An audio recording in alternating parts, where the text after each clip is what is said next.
Hello.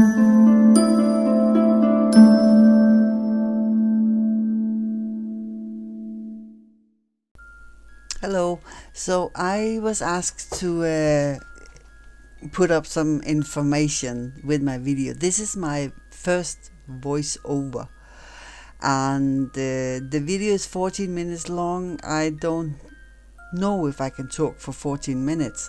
Maybe I have to have some breaks in between and speed the video up, but we'll see. Here I'm measuring the book, and I can't see the measurements, but I put them up. And also I was asked, it was English speaking people who was asking me to do this, so that's why it's in English, and I'm not native English speaking, as you probably can hear. I am from Denmark, and yeah, I was asked also to tell something about the materials I use, or what I use to make those journals. And I use a laser printer because it's I can work on top of that without it smearing, so I like that. I use TVK and craft tech to strengthen. This is not an altered book. It's I made the covers of chipboards and papers, and that TVK and TVK and craft tech, and the ink I use for my stamps is VersaFine Minis. I really like that because it's also archival. It takes like 30 seconds to dry or something like that, but it doesn't dry out in the boxes when you don't use it. And I really like to use archival stuff because then I can always come back and do more to it. I don't like the products to limit me.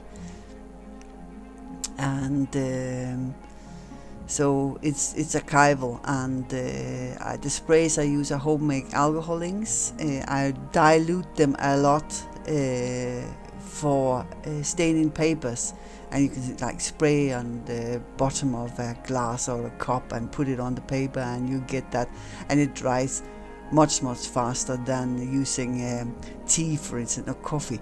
I also use tea and coffee. No, not coffee, I'm sorry. I also use tea. Sometimes there's cheap tea with berries added, and they give an extra color. There is a page in this book that have like almost black stains on it. It's from blueberries.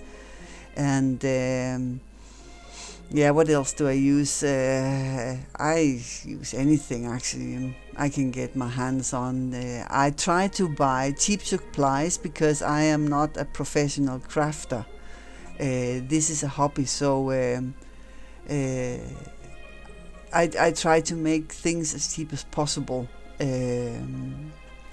Also, it's sort of like that's another hobby, buying cheap. Can I get some alternative products than other people are using? And in the beginning, when I was painting or doing mixed media, I would make my own gesso as well, and I would make my own what do you call it, mediums, but I don't do that anymore. Now I buy it because it took too much time. I still make my alcohol ink sprays also because it's cheap and I can get the colors I want, and so I make my books because it started that I saw someone making a book, and I thought, oh, I want one of those. I want to make one of those. It looks very nice. I can use one of those. And while I was making that journal, I got new ideas, and so I put that aside and I started making the one with the new ideas, because they didn't mix those two, and I got another idea. So in the end, I had a lot of unfinished books, and I think I had 5 or something like that. And I decided, also because of the mood, my mood changed. Uh,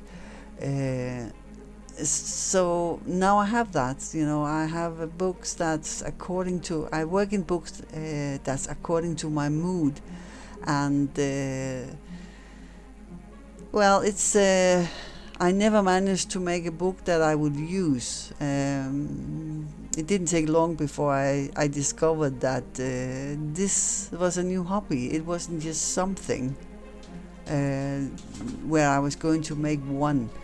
And yeah, the reason that I sell these books is because I don't have room for them. And the reason I make videos is because my webpage doesn't have enough space for me to upload as many high resolution pictures of the books as I want.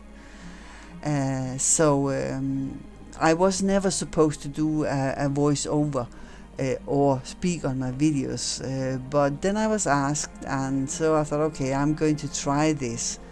And yeah, here I am, and I'm not sure actually what to say. So if you have any questions, please ask me. I don't have any secrets. There might be things that I'm not really good at explaining, but I'll do my best. If you want to know how some things are made or what I have used, and feel free to ask. So from here, I think I'll just speed up the video a bit. And those who ask me, I hope you like this. Thank you.